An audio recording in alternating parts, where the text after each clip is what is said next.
I'm Eric Anderson. Tonight on KPBS Evening Edition, gas prices are lower than they've been in years. Will they keep dropping?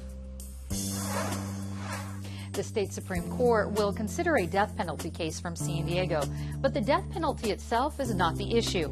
I'm Peggy Pico with What's at Stake. Also tonight, a San Diego doctor takes his patients out of the office and joins them in the gym. What the results are and why he thinks it's good medicine.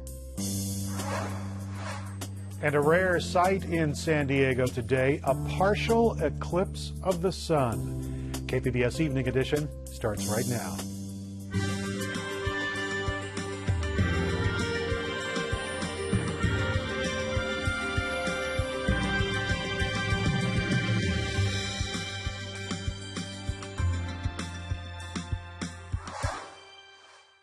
Good evening and thanks for joining us. Dwayne Brown is off tonight. Commuters may have already noticed a little bit more money in their pockets lately. Gas prices around San Diego County have dropped to their lowest level in more than 3 years. The current county average is $3.47 a gallon for self-serve regular. It hasn't been that low since February 15th, 2011. The Auto Club says it's because of falling prices for oil and wholesale gasoline. And as long as there are no supply problems, analysts say that prices will continue to drop, at least in the near future. Opponents of California's plastic bag ban have collected more than $1 million in their effort to overturn the prohibition. The money mostly comes from out-of-state plastic companies. Opponents are running a petition drive trying to get the ban on the November 2016 ballot. They have until December to collect enough signatures. If they don't, the ban will take effect in July. Supporters of the Shea Cafe are running their own petition drive. They're trying to save the co-op on the UC San Diego campus. This week, a judge ruled in favor of a university move to evict the Shea. School officials say the building they're housed in needs $700,000 of renovations to stay open. The students say it's the beginning of a larger attack on student co-ops. They're planning a protest rally next week. San Diego's Chaldean Catholic Diocese says a suspended priest can continue to serve, at least until the Pope weighs in on his case. Last night, we told you about an Iraqi patriarch's decision to suspend Father Noel Gorgas and other priests who fled Iraq for the U.S. The decree says they never got church permission for the move, and it ordered them to return. Gorgas says the order is the same as telling him to commit suicide, and he says he won't go back unless Pope Francis tells him to. That way I will consider I will go back. But really, he will not tell me go to kill yourself. Gorgas is one of 14 priests serving tens of thousands of Chaldean Christians in the western U.S. The case of a retired Marine could lead to Mexico's first ever ruling on post-traumatic stress disorder. Andrew Tamarisi's been in a Mexican jail since last March when he was arrested for driving across the border with 3 guns. His lawyer says he plans to argue that Tamarisi needs to be released so he can be returned to the U.S. for PTSD treatment. Lawyers in the U.S. have been using PTSD as an argument for reduced sentences. A Mexican psychiatrist has already recommended Tamarisi's return. The decision is up to a judge in Tijuana. California's prison officials have agreed to end a policy to segregate inmates by race after a riot. The policy was supposed to prevent more violence. Inmates challenged the rule in a lawsuit. The federal Justice Department ruled it was unconstitutional. The U.S. Supreme Court will take on a death penalty case that involves a San Diego man who was convicted of a triple murder back in 1985. Peggy Pico explains.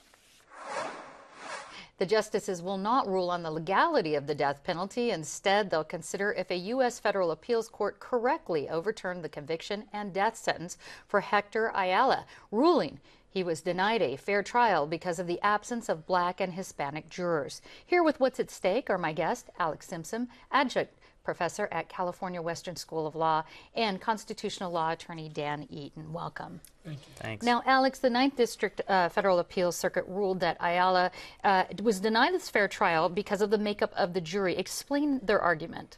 So essentially, you have a constitutional right to essentially a diverse jury, and a prosecutor can't strike jurors from the jury box just because they are of African American or Hispanic or of a different race than you.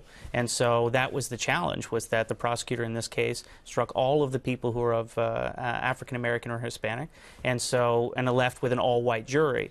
And so that was the challenge that was raised on appeal. And that's what the Supreme Court may be hearing come next year, Dan. So what kind of ruling can we expect on this type of case? Well, following up on what Alex said, the critical question was when the prosecution was brought before the judge to explain the neutral reasons they had struck those African American and Hispanic jurors, the defense counsel was excluded. And so Mr. Ayala is saying, wait a minute, that isn't fair, and you can't have a death penalty with a juror impaneled in that manner that's consistent with my procedural protections under the Constitution.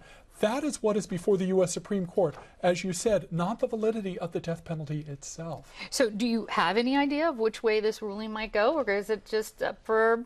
It's really a fool's game to bet on how the Supreme Court is going to rule. It takes 4 people to grant review, and it'll be very interesting to watch. Well, Alex was agreeing with you on this, and let's say the ruling rules in favor of the Ayala case.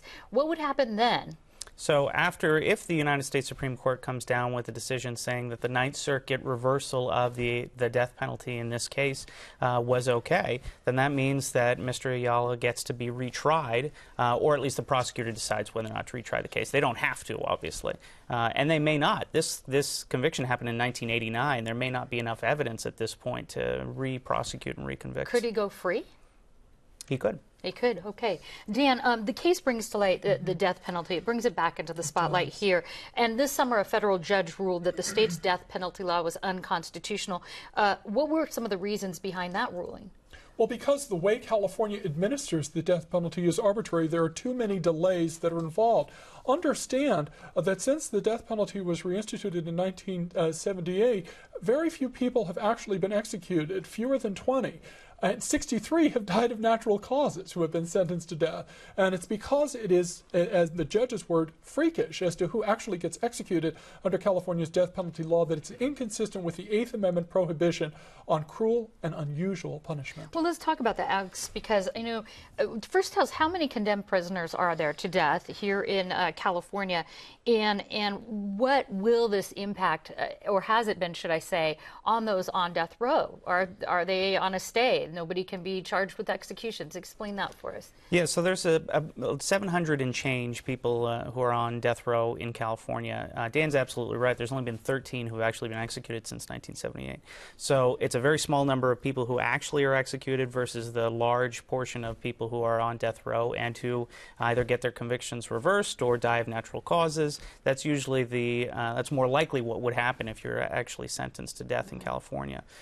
So, what this decision would mean is potentially we could not have a death penalty in California, not because of a voter-approved law, but because some judges have decided that. But there are other states that actually have sped up the process. So is that, I'll start with you, Dan, is that something that could happen to speed up the process of these executions? It could happen. In fact, a trio of former governors tried to get a ballot initiative to try to do exactly that, but were unsuccessful in the petitioning process. So the Ninth Circuit certainly could say, what you need to do is go back and see whether this can be fixed and whether California is willing to fix it. It's not entirely clear what could happen, but you're certainly right, Peggy, to talk about the range of options that the Ninth Circuit has before it. And Alex, let's end on this with you with that same question.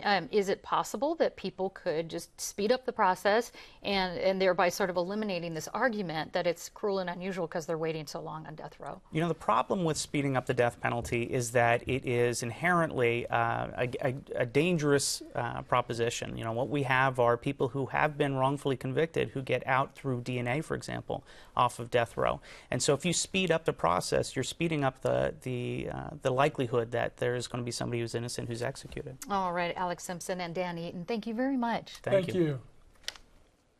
Health officials are looking into another case of meningococcal disease at a local college. A student from Palomar College is recovering from the bacteria. Now, a San Diego State freshman died from the disease last week, and hundreds of SDSU students were treated for possible exposure because they were at some parties. But Palomar officials say their student has only been to one class in the past 3 weeks, and no one has reported close contact. An update now on California's response to Ebola. The state's public health department has now opened an Ebola call center. It's staffed by health department employees who are answering questions about symptoms and how hospitals are preparing. California Public Health Department. For general information, and certainly if we get specific health-related information or people who think they might have been exposed or have some symptoms of Ebola, we are referring those to their healthcare provider. We're not a health line, we are an information line. The California Public Health Department hotline number is on your screen. It's 855-421-5921. The office is open from 8 to 5 Monday through Friday, and the health department says it will stay open as long as there is a demand for it.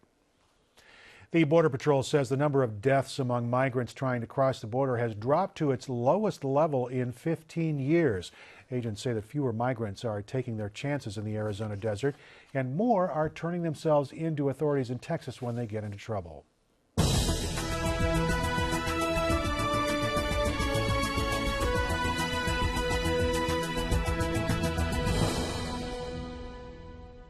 Less than 2 weeks until Election Day, and the newest poll shows that Governor Jerry Brown is maintaining a double-digit lead over his Republican challenger. Brown is leading Neil Kashkari 52% to 36%. The lead is narrower than it was just a few weeks ago. Brown is going into the election with a 54% job approval rating. Voters are also supporting one of Brown's major ballot measures. 56% say they'll vote yes on Proposition 1. That's the $7.5 billion water bond. And there is strong support for Prop 47, reducing some nonviolent felonies to misdemeanors. Former San Diego Police Chief Bill Lansdowne is co-author of the measure. We've got a link to the poll results online at kpbs.org/election. The governor is getting some criticism from the American Cancer Society because of a campaign contribution from a tobacco company. Philip Morris has donated $100,000 to the campaign fund for Props 1 and 2. The Cancer Society says candidates should not take tobacco money because smoking is a leading cause of death in the state. Puts the tobacco industry in its very own category in terms of both the public health and the financial toll that it takes on Californians, and it should not be part of the political process. There is no word yet on whether the governor will return the donation. San Diego's only city council race may affect more than just one district's residents. KPBS Metro reporter Taryn Mento says it could decide if the Democrats keep their supermajority on council. In South Rancho Peñasquitos, Darshana Patel was eager for the final forum between the two candidates vying for her vote. Most importantly, I want someone who's going to approach with an open mind and really think about residents. If you don't live in Clairemont, Mira Mesa, Kearny Mesa, or part of Rancho Peñasquitos, you may be unaware of the council race between Democrat Carol Kim and Republican Chris Cate. That's important for reducing congestion on those major thoroughfares. But nearly $1.5 million has poured into the race. 38-year-old Kim, a former teacher who now works at an education nonprofit, is a political newcomer. And I'm hoping that you'll support me and a new vision for San Diego. Holding the council member accountable for implementing those solutions. 31-year-old Cate is the vice president of the San Diego County Taxpayers Association and, despite his age, has a measurable history in San Diego politics. I want to be the city councilman that works with all of our neighbors. The two first-generation Asian Americans are running for more than just a spot on the council. Although seats are officially nonpartisan, Democrats represent 2/3 of the council now, giving them enough votes to overturn any veto by Republican Mayor Kevin Faulconer. If Kim wins, the majority will remain intact. If Cate prevails, the mayor gets his veto power back. This is Carol Kim. I hope you're doing really well. In her District 6 campaign headquarters, Kim phones interns who have supported her first run at office. I just wanted to call, and I wanted to thank you so much for the time you spent. She says her rookie status is an asset. I really believe strongly in, especially local government, being of the people, for the people, by the people. Both Kim and her opponent list police and infrastructure as their top funding priorities. But she's focused on education. He's all about jobs. Yes, and that's my son over there. He's 9. The mother of 2 says Council President Todd Gloria has agreed to establish an education committee and appoint her chair if elected, and says she's even reached out to San Diego school board members. We have already started discussing possibilities in terms of the kinds of collaboration we could actually do between the city and the school districts. Gloria clarified that Kim's potential role would begin as a liaison to the school district and education community. No new council committee is envisioned at this time, but he could support one in the future. This is Chris Kate Cohen, running for city council. How you doing, sir? Across town, Kate makes fundraising calls from the downtown San Diego office of a Republican consulting firm. Since January 1st, Kate has raised at least $489,000, and independent committees have spent at least $709,000 to support him. Kim has raised at least $181,000, and independent committees have spent at least $88,000 supporting her. Kate says his council aspirations began when he worked in then-Councilman Mayor Faulkner's office. You know, it's like this is the only way to really affect change is to be on the dais and the one pushing the button and voting. If you had a chance... Kate, who started a small business in Kearny Mesa while he and his business partner were still in college, says his focus is on jobs and details his ideas in a 4-page plan. Kim says she also wants to help small businesses, including translating city documents into multiple languages. Her own campaign literature is in English. The two have clashed over who's voted in what elections. Both have skipped some. But beyond that spat, the campaign turned ugly when Kim accused Kate of tax fraud. She said he received an exemption on his Carlsbad property he was no longer entitled to after moving to Mira Mesa in 2012. The miscalculation turned out to be a mistake on the county's part, but Kim says Kate should have noticed the $75 error. I think it's incredibly important to know that our elected leaders are people who will do the right thing even when no one is looking. Kate says the accusation highlights her inexperience. When you're making the step to actually accusing someone of being a criminal, I would think you'd want all of your facts straight. That is libraries, schools, park, fire service, etc. For District 6 voter Patel, the mudslinging and whether Democrats keep their supermajority don't carry much weight. We would want to know if there's a surplus in the budget. Where is that surplus going to go? Is it going to go to libraries? Is it going to go to tax rebates for big businesses? Is it going to come back into our communities and improve our parks? The longtime Democrat said she walked into the debate undecided, but now is leaning toward one candidate. She'll cast her vote at the polls on November 4th. Taryn Mento, KPBS News. Video journalist Katie Shulov helped produce that story. You can find all of our election coverage and our online voter guide at kpbs.org/election.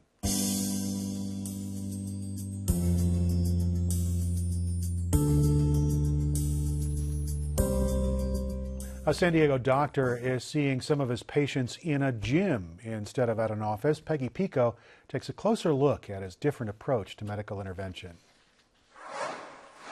Lots of doctors tell their patients to lose weight, eat healthy, and exercise. But one internal medicine doctor at Scripps Health decided to take it a step further, doing medical intervention in the gym instead of his office.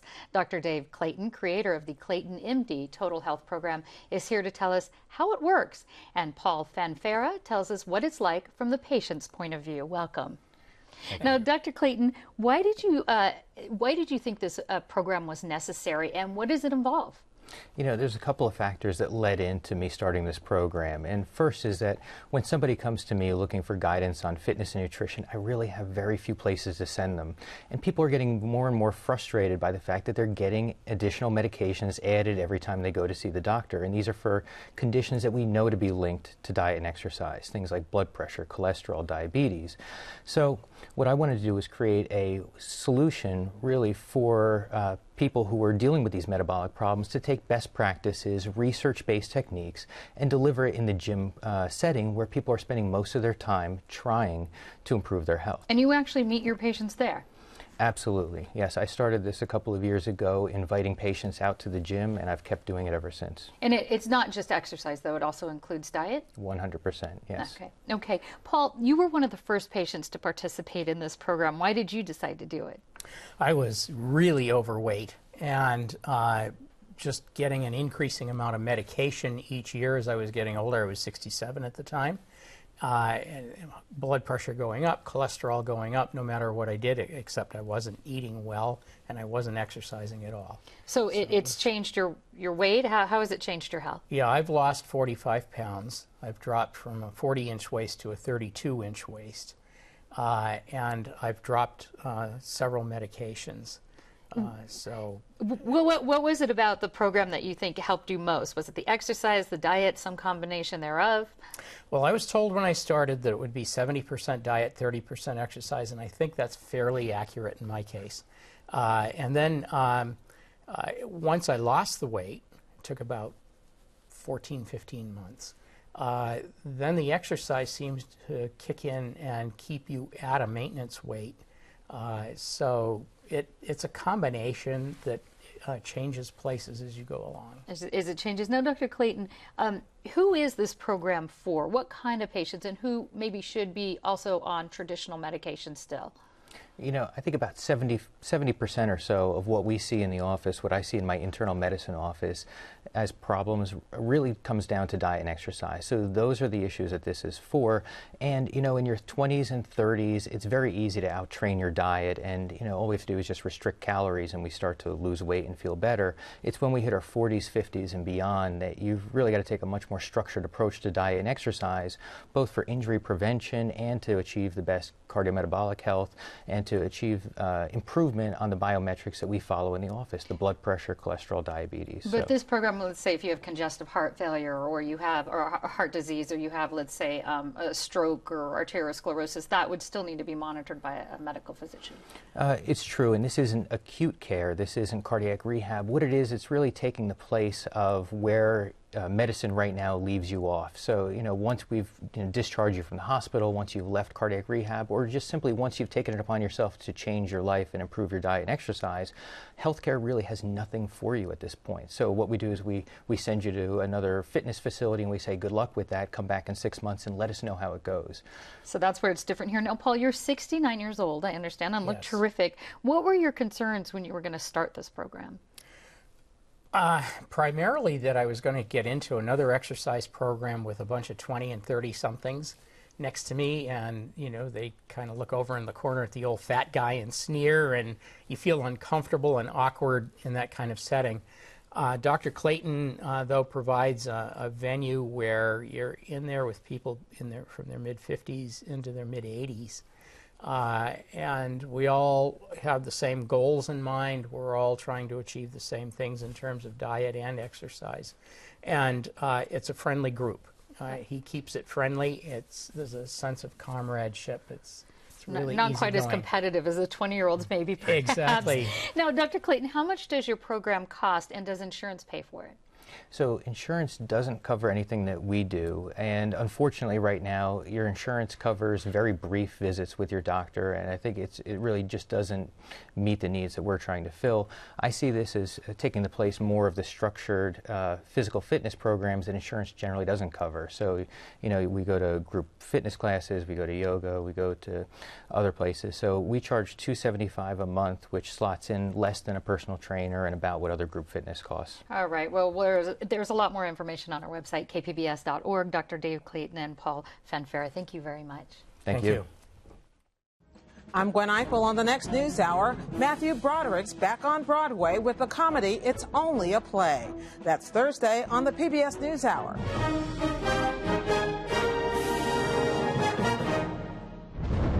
Preparation, passion, innovation, excellence. The ultimate team sport. The ideal venue. San Diego promises a revolution in stadium sailing. The 35th America's Cup. Another sales pitch from the Port of San Diego to organizers of the America's Cup. San Diego competing against Bermuda for the race in 2017. The video tells organizers they can count on a wind speed of more than 8 knots on the bay 93% of the time. A final decision on the race is expected by the end of the year. Did you get a chance to check out today's solar eclipse? It was just a partial one, but enough to impress the folks gathered at the Reuben H. Fleet Science Center in Balboa Park. If you just look up there, the sun's up there, and looks yellow. Pretty cool. Pretty cool indeed. 7-year-old Ollie Evans and other eclipse watchers were using special eclipse glasses and old-fashioned pinhole viewers. Those are the safest ways to look at an eclipse. Fleet astronomer Lisa Will says watching an eclipse is a way to get kids interested in science. Well, this is one of those cases where something that you may have talked about in class or that they've heard of is actually visible to them. And it's not a picture in a book, it's actually just right there. And I think that's one of the things that makes astronomy so intriguing to people, is that it's a science they can do themselves. Now, an eclipse happens when the moon moves between the Earth and the sun. And we're not going to see another one for a bit. You have to mark your calendar. The next total solar eclipse is due in San Diego August 21st, 2017. Expect some warmer temperatures around the county tomorrow. On the coast, it's going to reach about 81 degrees, but it'll be cloudy through Sunday. Inland, it's going to heat up to 90 degrees on Friday and then cooling off through Sunday with partly cloudy skies. You'll find plenty of sunny skies in the mountains over the next 3 days, temperatures reaching 79 degrees tomorrow. And the deserts are going to be sunny and 96 degrees on Friday and then partly cloudy through Sunday. You can find tonight's stories on our website, kpbs.org/evening edition. Thanks very much for joining us. Hope you have a great evening.